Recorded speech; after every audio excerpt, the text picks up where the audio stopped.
Diz assim: infiéis, versículo 4, não compreendeis que a amizade do mundo é inimiga de Deus? Aquele, pois, que quer ser amigo de Deus, aquele, pois, que quiser ser amigo do mundo, constitui-se inimigo de Deus. Ou supomos que em vão afirma as Escrituras, é com ciúmes que por nós anseia o Espírito que Ele fez habitar em nós. Antes, Ele dá maior graça, pelo que diz: Deus resiste ao soberbo, mas dá graça aos humildes. Sujeitai-vos, portanto, a Deus e resistir ao diabo, e ele fugirá de vós. Chegai-vos a Deus, e ele se chegará a vós. Purificai as mãos, pecadores, e vós que sois de ânimo dobre, limpai o coração. Afligi-vos, lamentai, chorai.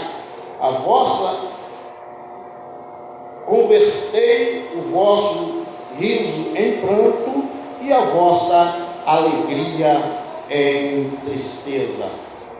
Podeis aceitar, queridos irmãos? Glória a Deus, aleluia. Como eu disse, o que me chamou a atenção no louvor foi quando o louvor falou de lágrimas. E na mensagem do louvor falava de lágrimas. E a lágrima me chamou a atenção. E eu fui para a Bíblia buscar a respeito das nossas lágrimas. Na Bíblia ocorrem mais de 85 referências, direta ou indireta, a respeito de lágrimas. E as lágrimas são reflexo de algum sentimento ou emoção forte no nosso corpo ou em nossa alma. Quando vem lágrima em nosso rosto, ela está refletindo ou alguma dor física ou alguma dor emocional. E portanto a Bíblia não somente é 85 vezes, tem muito mais de 85 vezes que a Bíblia faz referência a lágrimas. E esse versículo qual nós lemos, esses versículos quais nós lemos, tem uma referência indireta à lágrima, e está justamente no último versículo qual nós lemos, que foi no versículo 9. Ele diz: afligi-vos, lamentai e chorai. Transformai o vosso riso em pranto e a vossa alegria em tristeza. Nós, queridos e amados irmãos, como eu disse, a lágrima pode refletir uma dor na alma ou uma dor física. O profeta Jeremias é chamado de o profeta chorão, e não é por acaso que ele é chamado de o profeta chorão. Se você for fazer uma pesquisa dentro dos livros os quais o profeta Jeremias escrevera, tanto Lamentações de Jeremias como o próprio livro que leva o seu nome, você vai encontrar diversas referências do profeta falando a respeito do seu sentimento que se transformava em lágrima em favor do povo de Israel. E para que os irmãos entendam, no capítulo de número 9, no versículo de número 1, o profeta Jeremias deixa registrado da seguinte forma, ele diz assim: ó, se minha cabeça se tornasse em água e os meus olhos em fontes de lágrima, então eu choraria de dia e de noite a morte, os mortos do filho do meu povo. Jeremias capítulo 9, versículo 1. O profeta Jeremias era tão sentimental e ele deixava fluir isso de forma tão espontânea que ele era conhecido como profeta chorão, não é por acaso.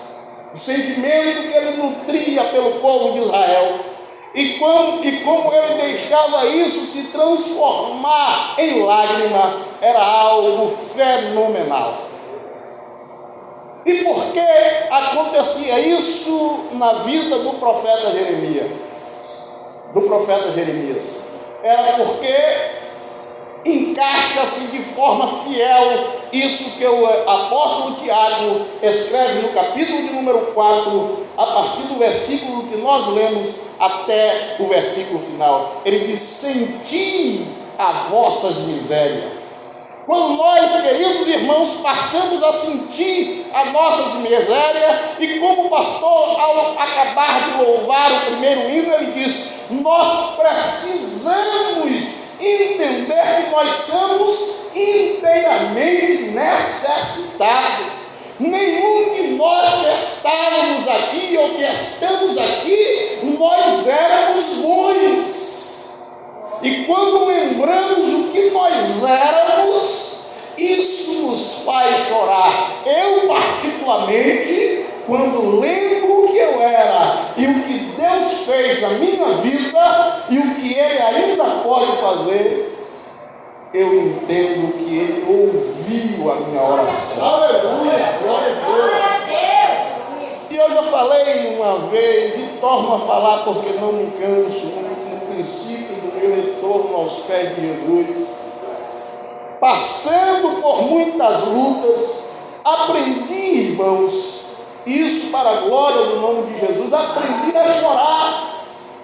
Mas tinha vez, irmã Evanice, que ao chorar, por causa das muitas lutas que estava passando, eu dizia para Jesus: Jesus, quando essas lutas acabarem, eu gostaria de continuar chorando aos teus pés, porque eu não quero chorar somente quando estou passando luta. E hoje eu vejo que Jesus atendeu a minha oração. Como é gostoso, irmãos, dobrarmos o joelho e derramarmos lágrimas aos pés do Senhor. É muito gratificante você sentir a sua dor e sentir a dor do outro. Você sentir que o mundo está se deteriorando e para tanto você precisa chorar para que Deus tome providência. E antigamente tinha-se um ditado na Assembleia de Deus: os irmãos do lenço, porque não tinha um irmão que não comprava lenço, porque os irmãos choravam nos pés do Senhor. Mas hoje nós não estamos chorando tanto assim. Será que é porque nós não estamos mais sentindo a nossa miséria, como o irmão Tiago manda que nós venhamos sentir? Ele não está dizendo para o ímpio, não, ele está dizendo para os judeus, e portanto está dizendo para nós: lamentai e chorai, sentir as vossas misérias, transforma os vossos risos em pranto e as vossas alegrias em tristeza. E eu passei a meditar na Bíblia quando ela fala do choro, quando ela fala da lágrima e o que a lágrima representa para cada um de nós quando estamos diante de Deus. Nós temos Jesus como nosso maior referencial, é ou não é? Jesus é o nosso maior referencial. E muito mais do que isso, Ele não pode ser somente o nosso referencial, Ele é a nossa salvação.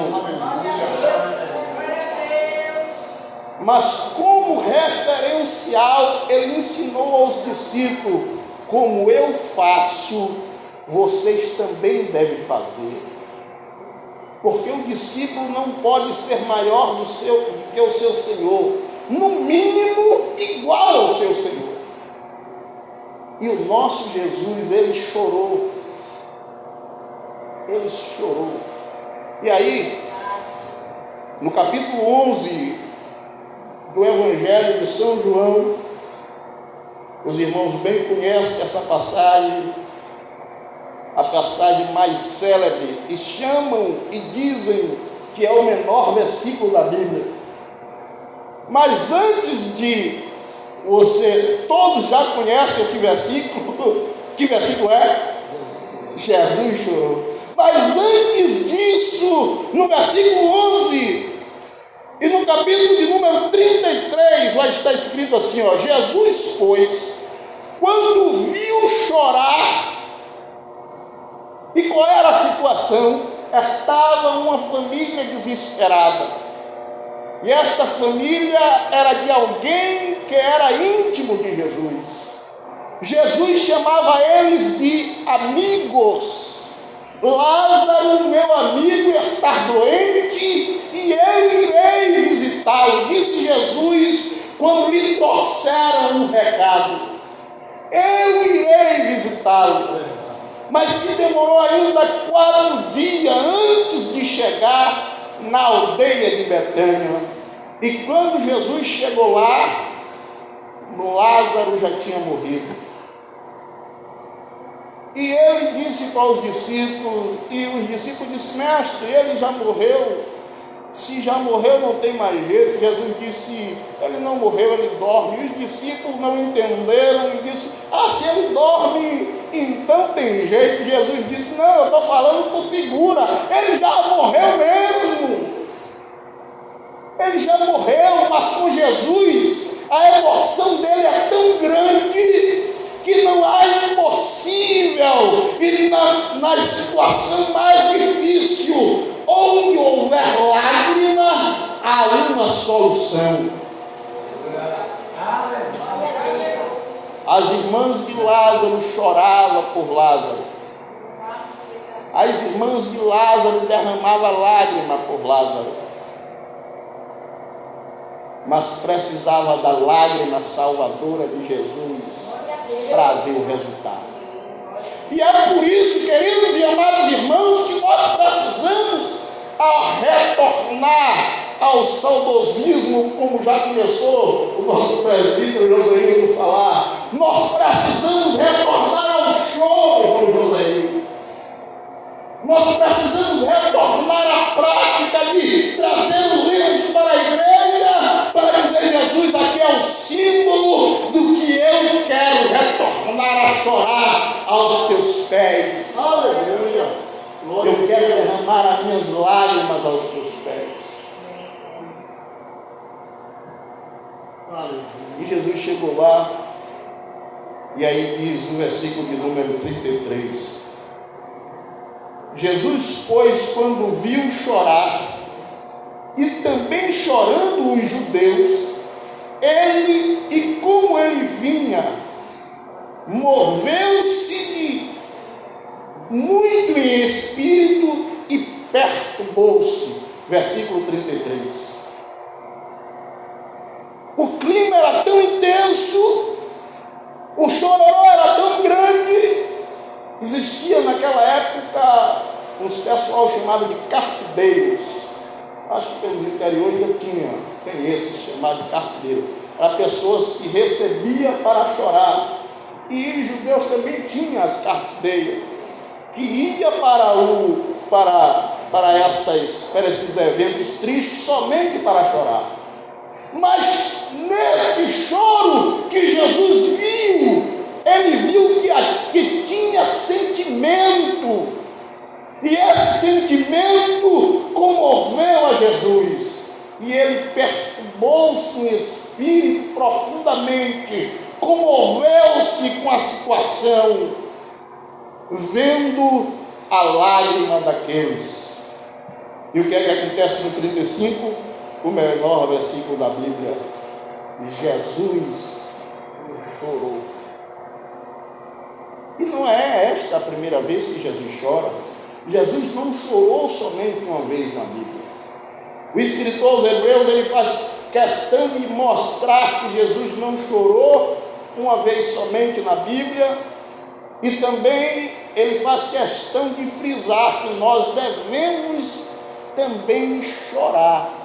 Aí ele diz, no capítulo 7, ou no capítulo 5 e no versículo 7 da Epístola aos Hebreus: o qual, nos dias da sua carne, oferecendo com grande clamor e lágrima, orações e súplica ao que podia o livrar da morte, foi ouvido, quando ao que temia, ainda que era filho, aprendeu a obediência por aquilo que padeceu.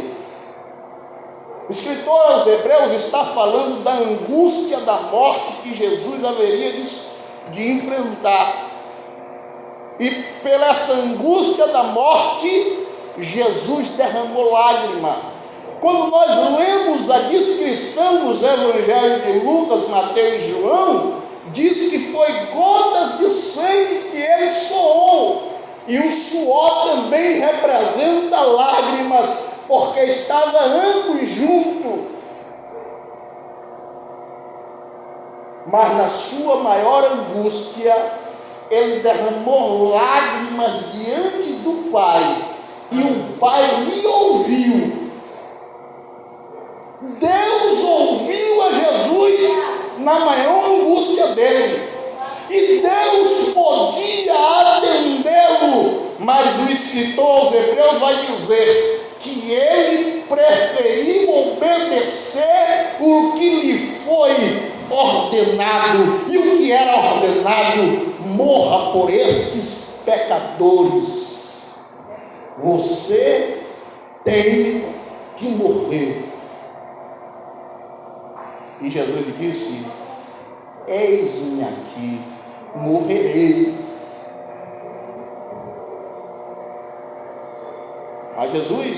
Mas a Bíblia não para por aí em relação às lágrimas de Jesus.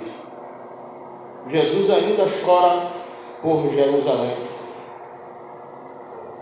No capítulo 19, no versículo 41, o escritor Lucas, ele diz assim, e quando ia chegando, vendo a cidade, isso Jesus, quando ia chegando à porta de Jerusalém, vendo a cidade, chorou. E se você olhar para o contexto, é o mesmo contexto do choro de Jeremias pelos judeus.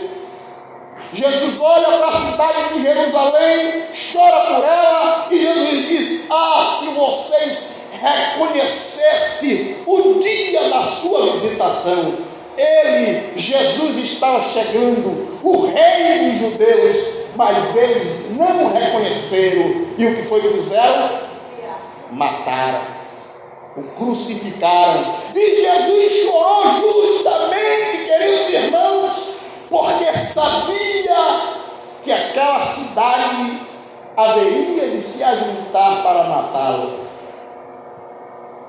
Jesus queria o bem da cidade. O que é que tudo isso nos ensina, queridos irmãos? Isso tudo nos ensina, e eu tenho visto, não sei se os irmãos têm percebido, a sociedade moderna, ela tem se organizado contra Deus. Tudo que a Bíblia ensina, elas têm dito que tem que ser feito ao contrário. Ela tem incitado os homens a se levantar contra o que a Bíblia diz. Se a Bíblia diz que o homem deve casar com mulher, o mundo agora está dizendo que o homem pode casar com quem ele quiser, seja com mulher, seja com homem, seja com animal, seja com árvore, seja com pedra. Se a Bíblia diz que a mulher deve obedecer o homem, o mundo diz que negócio de obedecer coisa nenhuma, ou a mulher tem que tomar sua posição e seguir o seu caminho sem depender do homem. Então tudo que a Bíblia diz, o mundo vem incitando para que os homens façam o contrário. E o que isso nos leva a aprender que eu devo sentir essas misérias,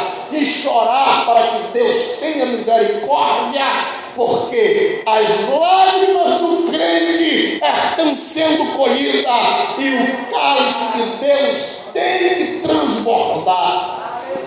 Aleluia. O cálice que Deus transborda é com nossas lágrimas, querido.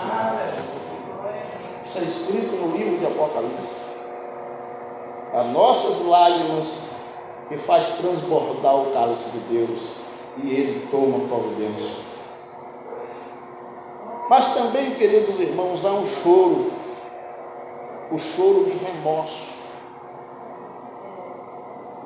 O choro que nós, a lágrima, melhor dizendo, de remorso. Posso falar choro, posso falar lágrima.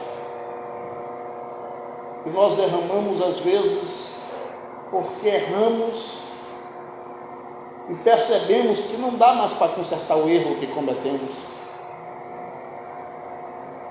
E quando nós descobrimos isso, irmão José, a vontade que dá é de chorar. Errei, e não tem mais como consertar esse erro. Por mais que eu tente, não dá mais para consertar. O apóstolo Pedro, ele enfrentou justamente isso. Ele sentiu que tinha errado, e o remorso bateu, e o jeito foi derramar as lágrimas. No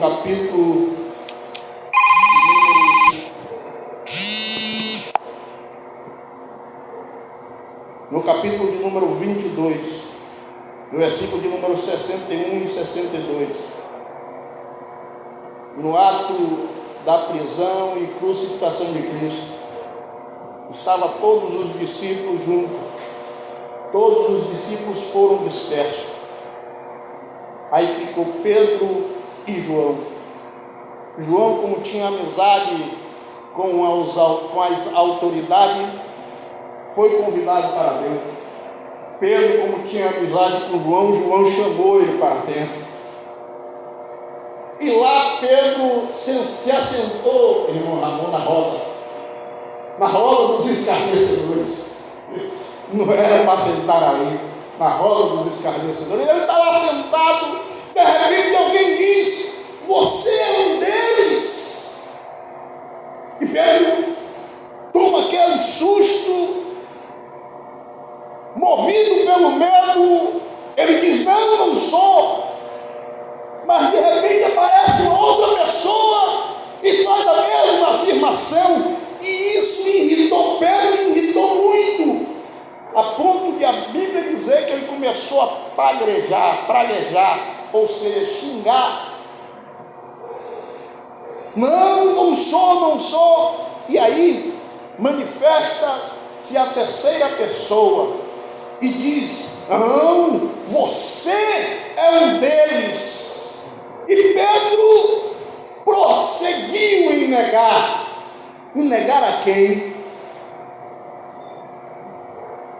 Em negar aquele que fez muitas coisas boas para ele. Você pode sentir agora alguém que você nunca esperava que te traísse de alguma forma, porque ele quebrasse o elo de confiança, e quebrou esse elo de confiança, e quando você olha para aquela pessoa, você lembra desta cena e a lágrima vem nos olhos, mas por causa do perdão, você diz: eu não posso ficar trazendo isso à luz, eu não posso ficar trazendo isso e nem levar isso adiante, porque eu perdoei. E a Bíblia diz, queridos irmãos, que quando Pedro nega pela terceira vez, Jesus olha para Pedro. Eita, que olhar no redor. Que profundo olhar. A Bíblia vai dizer que Jesus vira-se. E quando Pedro vê Jesus olhando para ele, e o sinal do galo é emitido, aí no versículo de número 61 e 62 diz assim: e virando o Senhor, olhou para Pedro E Pedro se lembrou da palavra do Senhor, como lhe havia dito: antes que o galo cante hoje, me negarás 3 vezes. E saindo Pedro para fora, chorou amargamente. Jesus olha para Pedro, Pedro lembra, ele me avisou, ele me disse. Pedro passou, certamente, queridos irmãos, Pedro começou a fazer um retrospecto de quem ele havia negado. Pedro passou a fazer um relatório de quem ele havia negado, e a sua alma bradou em lágrimas, e ele não pôde conter as lágrimas do choro, e saiu para chorar, e a Bíblia diz, ele chorou amargamente. É o resultado de alguém que comete um erro, e o erro não pode ser corrigido. Quando nós cometemos um erro diante de Deus, Deus não quer que nós corrijamos o erro, Ele quer que nós nos arrependemos e peça perdão com o coração aquebrantado em lágrimas. É isso que Ele quer de nós. Por isso, as lágrimas têm muito efeito diante de Deus. E Deus, Ele conhece as nossas lágrimas. Ele lê as nossas lágrimas. Ele sabe que escreve as nossas lágrimas. Muito embora nós mesmos, às vezes, nem conseguimos descrever o que escreve as nossas lágrimas. Às vezes nós dobramos o joelho, e principalmente quando estamos passando por algum aperto e dor profunda, que nós dobramos o joelho, derramamos-nos em lágrima. Às vezes nós começamos a não entender porque as lágrimas se multiplicam, o soluço começa a aumentar. E você se desemboca em chorar. Deus está lendo todas as lágrimas, sem perder uma vírgula ou um tio. Muito embora você não compreenda todas elas, mas Deus compreende. Aleluia! Mas nem sempre o choro resolve. Eu quero correr, meu tempo já está indo embora. Mas às vezes a lágrima da separação, como houve com o profeta Ezequiel, a lágrima de Marta e de Maria, a princípio parecia a lágrima da separação, mas como Jesus interveio, foi a lágrima que se transformou em alegria. Mas o profeta Ezequiel não teve a mesma sorte. Aí no capítulo 24, no versículo 16, Deus diz ao profeta: olha, eu vou te dizer uma coisa, eu vou tirar a doçura dos seus olhos. De quem Deus está falando? Da mulher de Ezequiel. E tem mais, eu vou te dizer, você não chore e nem derrame lágrimas. Agora veja, queridos. Por que Deus diz isso para o profeta Ezequiel? Deus estava querendo dar uma lição ao povo judeu, e o profeta Ezequiel era o exemplo. Nós, como crentes, às vezes Deus faz isso conosco, e nós precisamos entender, e para entendermos isso, precisamos ter essa sensibilidade de comunhão com Deus, e por isso requer esta ligação no choro e nas lágrimas. O profeta Ezequiel, ele já chorava, mas nesse dia Deus disse: olha, Ezequiel, não. E aí a Bíblia diz que quando chegou a tarde, a mulher do profeta morreu. Mas o profeta não podia chorar, o profeta não podia lamentar. o profeta não podia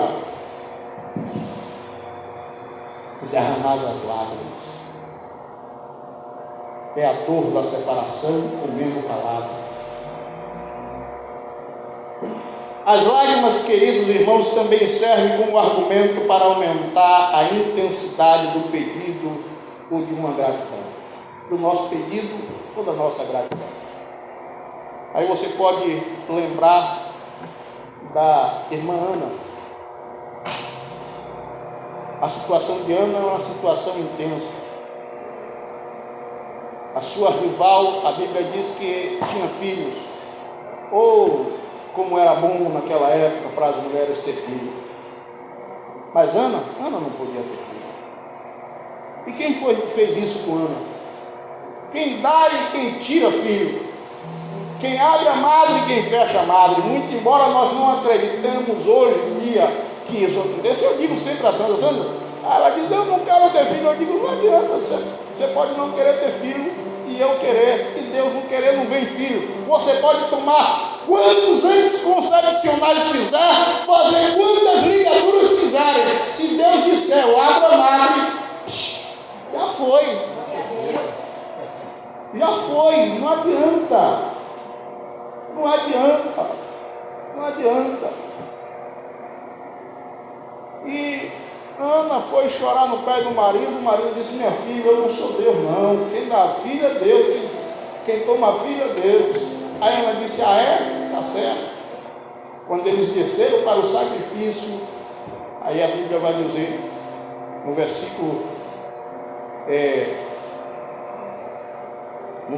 10, e ela, pois, com amargura de alma, orou ao Senhor e chorou abundantemente. A alma estava amargurada. Não era porque Penina perseguia. Não, está pensando que era porque Penina perseguia? Era porque ela queria um filho. E o que foi que ela fez? Tomou o caminho das lágrimas. Ela tomou o caminho das lágrimas. E o caminho das lágrimas resolve. O caminho das lágrimas resolve. E por que eu digo que o caminho das lágrimas resolve? Porque Deus lê as nossas lágrimas. E quando as lágrimas são falsificadas, não resolve não, porque Deus conhece as lágrimas. E houve alguma lágrima falsificada na Bíblia? A irmã está ligada ali. Houve. E de quem foi a lágrima falsificada? Correto, é lá mesmo, irmã. Está falando da lágrima falsificada de Esaú. A lágrima falsificada de Esaú, porque a lágrima dele ali, irmã, não era porque ele tinha perdido a bênção. A lágrima dele ali era com raiva do irmão. Era o ódio que ele nutriu por Jacó, fez com que ele derramasse lágrimas. E Deus disse, dessa lágrima aí, eu não tenho prazer. Lágrima de ódio. Quantas vezes algumas pessoas você vê ela chorar, mas ali é choro de ódio. Eu quero pegar aquela pessoa, esganar pelo pescoço, e a lágrima descendo no rosto. É a lágrima do ódio.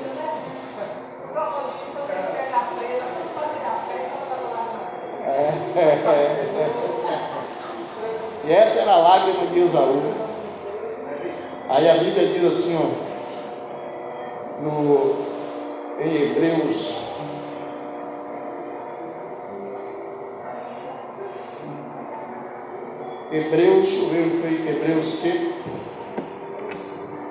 Hebreus 12:7. Porque bem sabia que, querendo ele ainda depois de haver dado a bênção, e foi rejeitado, porque não achou lugar de arrependimento, ainda que com lágrima o buscasse. Hebreus capítulo 12, versículo 17. Deus não achou em Esaú um lugar de arrependimento. Não era, a lágrima dele não era de arrependimento. A lágrima dele era de ódio. Deus disse: não, dessa lágrima eu não tenho prazer não. Ah, irmãos, você chegou na igreja, dobrou o joelho, começou a chorar de ódio por alguém, repreenda toda essa lágrima e torne a chorar novamente. Está repreendido toda lágrima de ódio no meu coração, Jesus. Eu quero é chorar de tristeza porque fulano fez isso. Eu quero que tu perdoe ele, eu quero que tu perdoe ela. Perdoa, Jesus, porque eu quero que ver também ela entrando no céu comigo, ele entrando no céu comigo. Glória a Deus. Amém, queridos? E aí concluo a conclusão. As nossas lágrimas contará na eternidade e terá o seu fiel resultado, pois Jesus conhece a intenção de nossas lágrimas. As nossas lágrimas contará na eternidade. Aí você vai chegar em casa e vai meditar Apocalipse capítulo 7, versículo 9 a 17 e Apocalipse capítulo 21, versículo 4. Deus abençoe. E Isaías 25, 8, que a nossa lágrima contará na eternidade.